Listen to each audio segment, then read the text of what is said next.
아들이 여자친구한테 나랑 결혼해줘. 청혼을 한 거예요.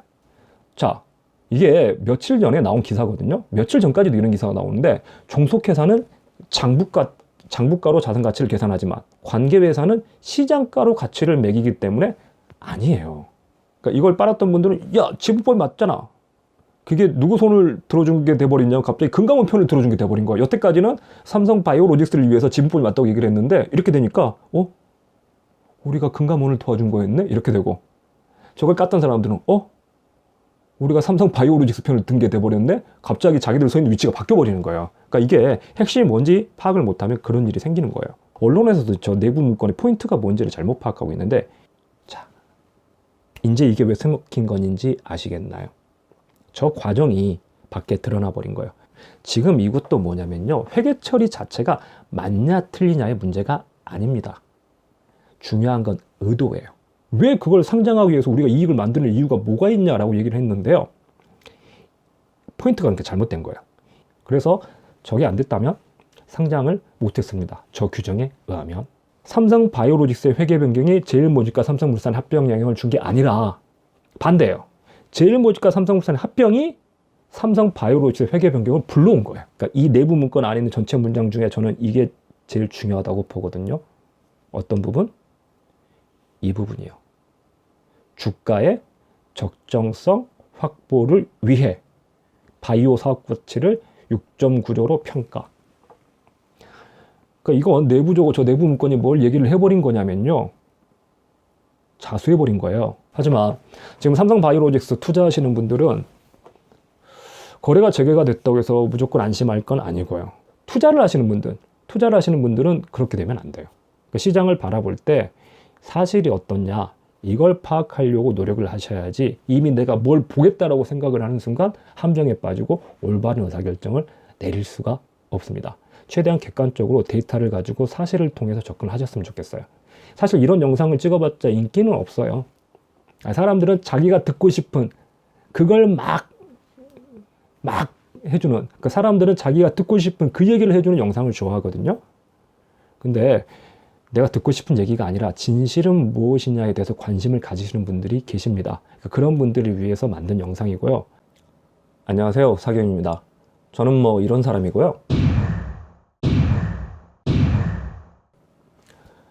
오늘 삼성 바이오로직스에 대해서 얘기를 해보려고 합니다. 삼성 바이오로직스가 얼마 전에 이제 분식회계 혐의로 거래 정지 들어갔다가 오늘부터 이제 거래가 다시 풀려가지고 거래가 재개가 됐는데 사실 이 회사는 제가 뭐 증권사에 강의를 갔을 때 한 1년 전부터 계속해서 좀 질문이 있었던 회사고 거기에 대해서 제가 조금 그러니까 얘기를 꺼내면 얘기 한참 나와야 되고 좀 어려운 얘기가 나오다 보니까 제대로 말씀을 드릴 기회가 없었는데 이걸 한번 영상으로 정리를 좀 해야겠다. 이게 사실 되게 많은 얘기들이 오가면서 잘못된 얘기들이 너무 많이 퍼져 있어요. 심지어 이게 회계 문제다 보니까 회계상으로 어려워가지고 그걸 뭐 쉽게 전달하려다가 왜곡되고 이런 경우도 많은데 심지어는 제가 지난주에 회계사 선후배들하고 같이 연말 모임을 가졌거든요. 근데 회계사들 모여있는데 그 자리에서도 나누는 얘기 중에 이 얘기 나왔는데 잘못 알고 계세요. 그래서 이걸 팩트가 정확히 어떻게 된 건지 조금 그러니까 여기에 대해서 제대로 알고 있는 사람들은 쉽게 설명을 못하고 또 쉽게 설명하는 사람들은 제대로 못 알고 있고 그래서 좀 제대로 된 내용을 그래도 어느 정도 쉽게 전달을 한번 해드려보자 싶어서 만든 자리고요. 세 가지 정도를 정리해 볼 겁니다. 지금까지 팩트가 어떻게 되어 있는지, 그러니까 언론에 잘못 찍고 있는 부분이 뭔지 그걸 볼 거고요. 그리고 지금 현재 결과가 어떻게 나왔는지, 그리고 오늘 거래가 재개됐는데 그럼 이걸로 끝나는 거냐? 앞으로 남아있는 과제들, 남아있는 것들에 대해서는 예상할 수 있는 것들이 없나? 이런 것들까지 한번 같이 좀 볼 거예요. 자, 그럼 이 삼성 바이오로직스라는 회사는 어떤 회사인가요?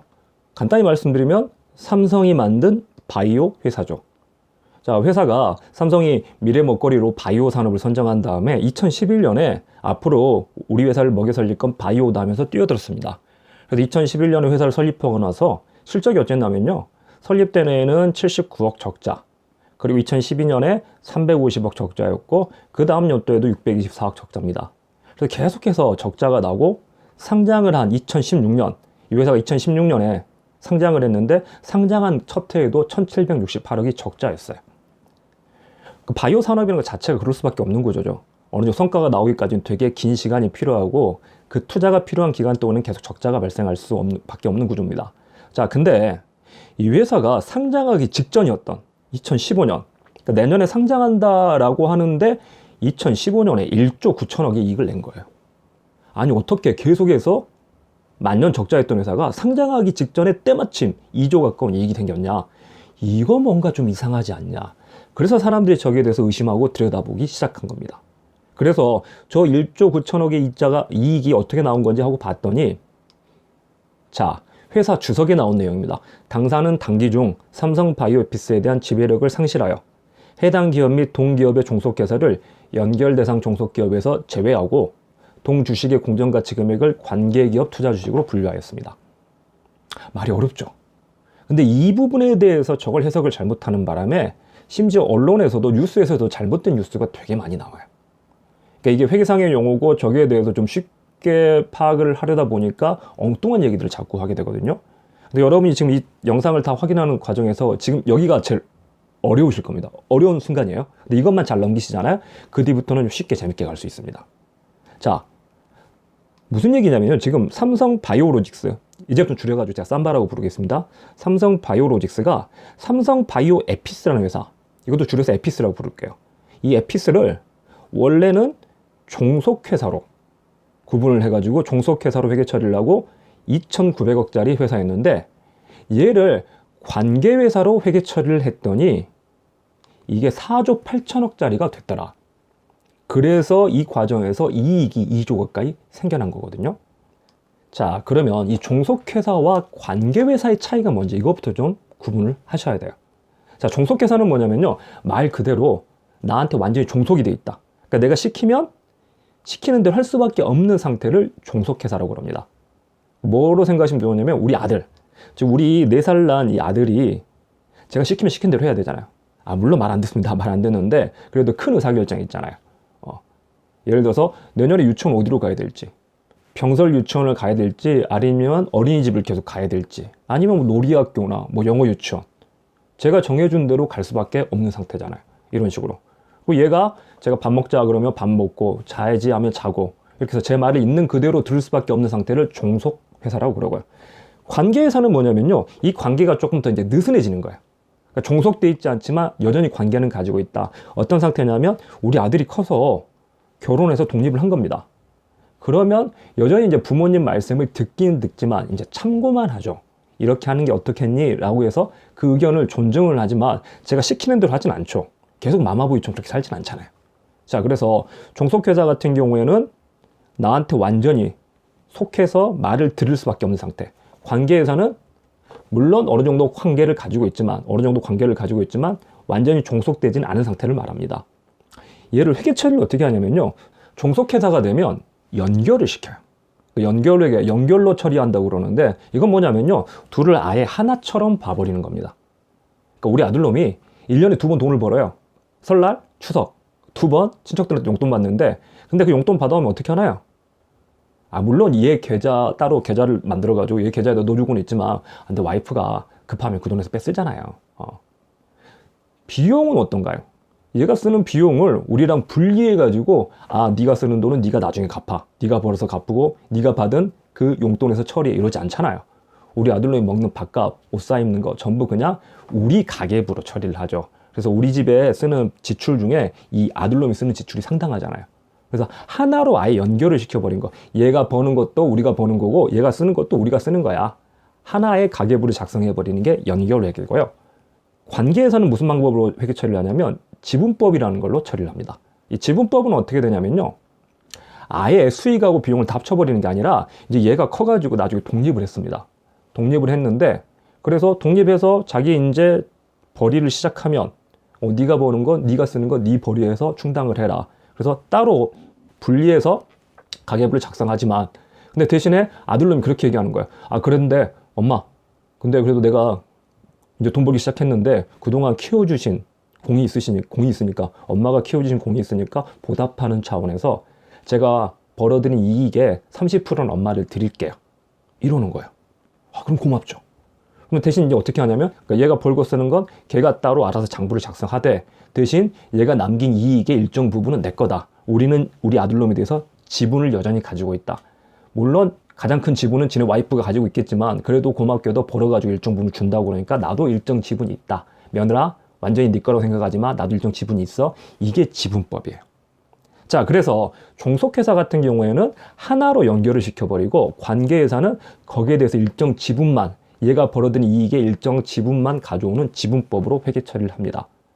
우리 지금 삼성바이오랑 에피스, 삼바랑 에피스의 관계가 어떻게 되냐면요.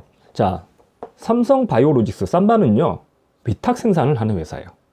그러니까 바이오를 하긴 하지만 뭘 하냐면요, 자기들이 직접 약을 개발하는 게 아니라 남이 만든 약을 대신해서 생산을 해줍니다. 그러니까 일종의 하청업체 같은 역할을 하는 거죠. 공장. 그러니까 삼성이 바이오 산업에 뛰어들긴 했지만 기존에 제약이나 이런 걸 해본 적이 없잖아요. 그래서 약을 만들어 본 적이 없기 때문에, 그래서 일단 남이 개발한 약을 우리가 대신 생산하는 것부터 한번 시작을 하자. 위탁 생산하는 회사고요. 대신에 위탁 생산만 해가지고는 진짜 바이오라고 하기가 조금 나쁘끄럽죠. 그래서 뭘 해야 되냐면 신약을 개발할 수 있어야지 그게 진짜 바이오라고 할 수 있거든요. 그게 진짜 돈 되는 사업이고. 그래서 신약 개발을 하고 싶은데, 근데 자기들 혼자 기술력 가지고 신약을 개발하기까지 너무 오래 걸릴 것 같으니까 합작을 합니다. 그래서 우리랑 같이 신약 개발을 해볼 회사 없어? 라고 해서, 야, 우리가 돈도 많고 하니까 우리를 도와주면 나중에 우리가 크게 보답을 해줄게. 같이 해볼 사람 두드렸는데, 그 중에 하나 미국에 있는 바이오젠이라는 회사가 오케이, 우리랑 같이 해보자 허락을 하게 돼요. 그래서 삼바랑 바이오젠이 합작을 해가지고 회사를 세웁니다. 그게 에피스거든요. 자, 그래서 둘이 합작을 해가지고 에피스라는 회사를 세웠는데, 근데 이때 지분 투자가 어떻게 됐냐면요, 삼바가 85% 지분을 가지고 있어요. 그리고 나머지 바이오젠이 15% 지분을 가지고 있습니다.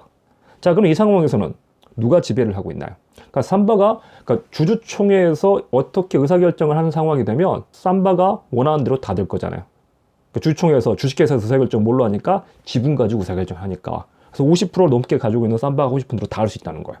자, 그러니까 삼바가 지배하고 있구나 해서 지배력을 가지고 있다고 봤는데, 근데 문제는 뭐냐면요, 바이오젠이 가지고 있던 콜옵션이라는 게 있습니다. 그래서 이 콜옵션 때문에 여러 가지 논란이 된 거거든요, 지금. 자, 이 콜옵션은 뭐냐? 바이오젠이 야, 나 이거 살래. 에피스 지분을 살래라고 하면 삼바가 바이오젠한테 지분을 팔아야 돼요. 50%까지. 50% 마이너스 한 주인데 어쨌거나 절반 가까이 지분을 넘겨줘야 됩니다. 그래서 이 콜옵션인 상태에서 지배할 수 있냐는 거예요. 그러니까 쉽게 비유를 들어 설명을 해보자면요. 자, 엄마는 자기 아들을, 대학교 다니고 있는 우리 아들놈을 내가 지배한다고 생각을 하고 있었어요. 근데 문제는 뭐냐면 아들이 여자친구가 있는 거야. 그 여자친구한테 미쳐가지고 홀딱 반해가지고 여자친구한테 뭐라고 한 상태냐면요, 알고 봤더니 아들이 여자친구한테 나랑 결혼해줘 청혼을 한 거예요. 그러면 지금 상황은 어떤 상황이냐면, 여자친구가 뭐만 하면 오케이, 받아들이기만 하면, 저 청혼을 받아들이기만 하면 이제 엄마가 계속해서 지배할 수 있다 없다? 없다고 봐야겠죠. 이제 여자친구 지배를 받을 테니까. 이 상황이 된 겁니다. 자, 그래서 엄마가 알고 봤더니 우리 아들한테 여자친구가 있어? 여자친구가 지금 오케이만 하면 여자친구가 되겠네? 근데 이 상황에서, 근데 맞다, 우리 아들놈이 내가 봐도 여자친구가 아까워. 그러니까 저 여자친구 아깝고 우리 아들이 얘한테 아무래도 좀 딸려요.